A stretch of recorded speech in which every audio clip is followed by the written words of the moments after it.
আলহামদুলিল্লাহ আলহামদুলিল্লাহি ওয়াহদা والصلاة والسلام على نبي بعد أما بعد قال النبي صلى الله عليه وسلم طلب العلم فريضة على كل مسلم ومسلمة وقال النبي صلى الله عليه وسلم خيركم من تعلم القرآن وعلمه وقال النبي صلى الله عليه وسلم تعلموا الفرائض والقرآن وعلموا الناس فإني مبعوث صدق الله مولانا العظيم وصدق رسوله النبي الكريم ونحن على ذلك من الشاهدين والشاكرين والحمد لله رب العالمين যে আল্লাহ পাক রব্বুল আলামিন আমাদেরকে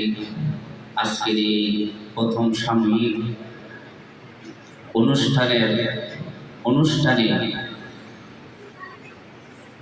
পুরস্কার বিতরণ ও ফলাফল অনুষ্ঠানে আসা বসার তৌফিক দিয়েছেন পরীক্ষার, এই জন্য শুকরিয়া আদায় করেন আলহামদুলিল্লাহ। রাসূল আকরাম সাল্লাল্লাহু আলাইহি ওয়াসাল্লাম বলেছেন তলাবুল ইলমি ফারিদাতুন আলা কুল্লি মুসলিমিন ওয়া মুসলিমা। আল্লাহ রাসূল বলেছেন দ্বীনি ইলম তলব করা প্রত্যেকটি মুসলিমের উপর ফরজ, পুরুষ হোক মহিলা হোক সকলের উপর ফরজ। আল্লাহ রাসূল অন্য হাদিসে বলেছেন খায়রুকুম মান তাআল্লামাল কুরআনা ওয়া আল্লামা। তোমাদের মধ্যে সর্বোত্তম ওই ব্যক্তি যিনি কোরআন মাজিদ শিক্ষা করেন এবং অপরকে শিক্ষা দেন। আল্লাহ রাসূল অন্য হাদিসে বলেছেন তাআল্লামুল ফারাইদ ওয়াল কুরআনা ওয়া আল্লিমুন নাসা ফাইন্নী মাবউস। তোমরা ফরজ এবং কোরআন মাজিদ শিক্ষা করো এবং লোকদিগকে শিক্ষা দাও। আল্লাহ রাসূল বলেন কেননা আমি চিরকাল থাকব। এই হাদিস দ্বারা বোঝা যায় আমাদের প্রত্যেকের ইলমে দ্বীন শিক্ষা করা ফরজ। কি বলো? ইলমে দ্বীন শিক্ষা করা ফরজ। তো ইলমে দ্বীন শিক্ষা করতে হলে মাদ্রাসায় আসতে হবে, আর মাদ্রাসায় আসলে ছাত্র হতে হবে। মাদ্রাসায় আসলে কি হতে হবে? ছাত্র হতে হবে। এক নম্বর ছাত্র হলে কি ফায়দা, দ্বিতীয় নম্বর হচ্ছে আলেম হলে কি ফায়দা, তৃতীয় নম্বর হচ্ছে মুফতি হলে কি ফায়দা আমাদের জানতে হবে। এক নম্বর হচ্ছে ছাত্র হলে কি ফায়দা, দ্বিতীয় নম্বর মাওলানা হলে কি ফায়দা, তৃতীয় নম্বর মুফতি সাহেব হলে কি ফায়দা, চতুর্থ নম্বর হচ্ছে এখানে অনেক গার্জিয়ান আছে তারা প্রশ্ন করবে যে ছাত্র হলে ছাত্রী হলে এই ফায়দা, আলেম হলে এই ফায়দা, মুফতি সাহেব হলে এই ফায়দা, কিন্তু আমাদের কথা বললেন না।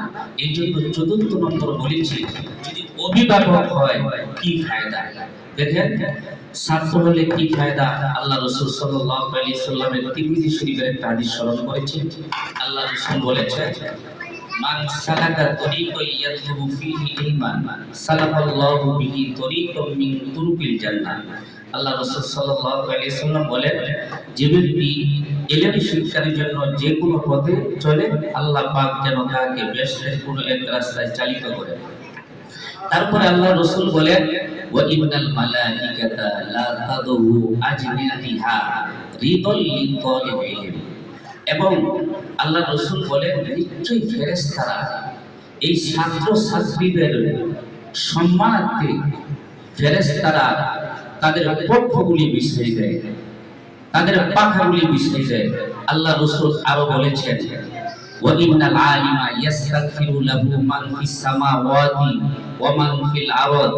আল্লাহ রাসূল বলেন খুব সুন্দর কথা, যারা নাকি আলেম হবে এই আলেমদের জন্য ইস্তিগফার করতে থাকে, দোয়া করতে থাকে।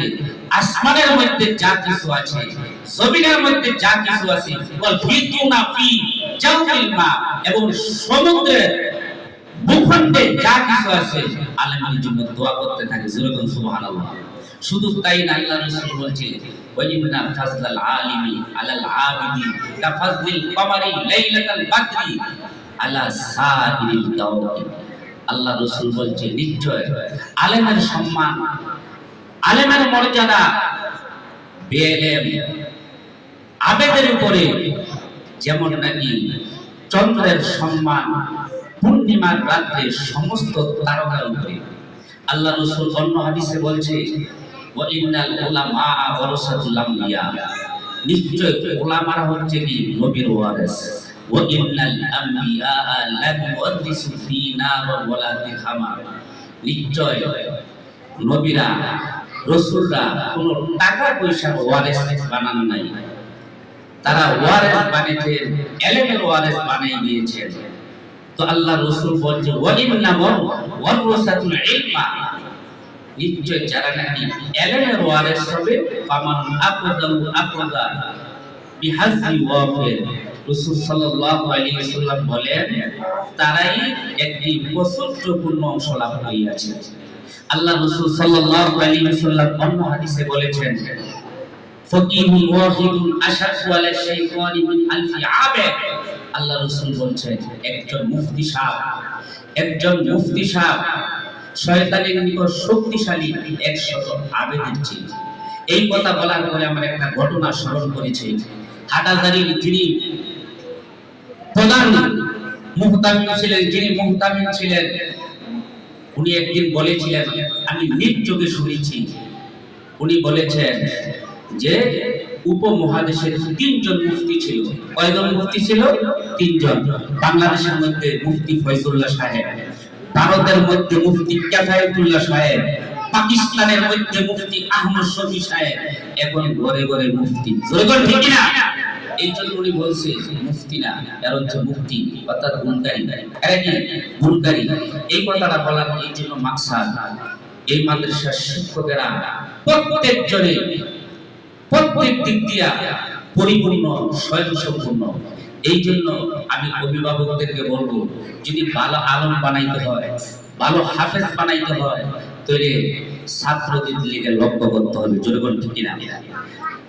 বন্ধুরা আমার, রাসূল আকরাম সাল্লাল্লাহু আলাইহি ওয়াসাল্লাম বলেছেন মান জাআল মাউত ওয়া হুয়া ইয়াতলুবুল ইলমা লিয়াবিল ইসলামা ফাবাইনাহু বাইনান নাবিয়িনা দারাজাতুন ওয়াহিদাতুন ফিল জান্নাহ। আল্লাহ রাসূল বলছেন যে ব্যক্তি নাকি ইসলামকে জিন্দা করার জন্য কথায় কথায় মাদ্রাসায় এসেছে, আসার পরে সে মারা গেছে, এরকম হয় না ভাই?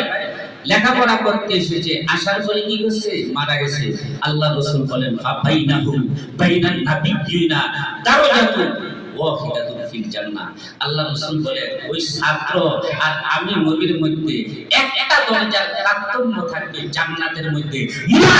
এই কথা বলেছে, ওই দরজাটা খুলবে স্বয়ং আমি নবীকে তার 2 চোখে দেখবে। জোরে বল সুবহানাল্লাহ।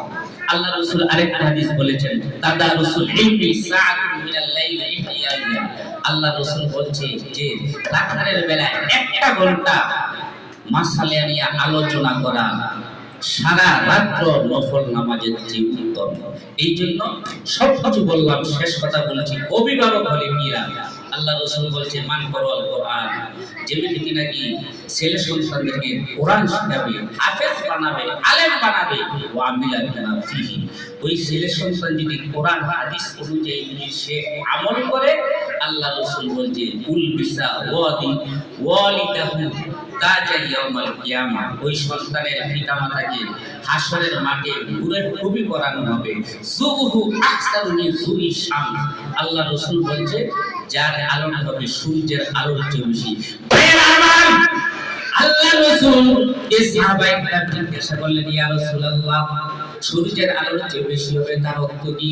আল্লাহ রাসূল বলেন ও সাহাবীরা শোনো, সম্মানের দিক দিয়া ওই সন্তানের পিতামাতা সকলের মধ্যে থাকবে। মাশাআল্লাহ, জাযাকাল্লাহ। আসলে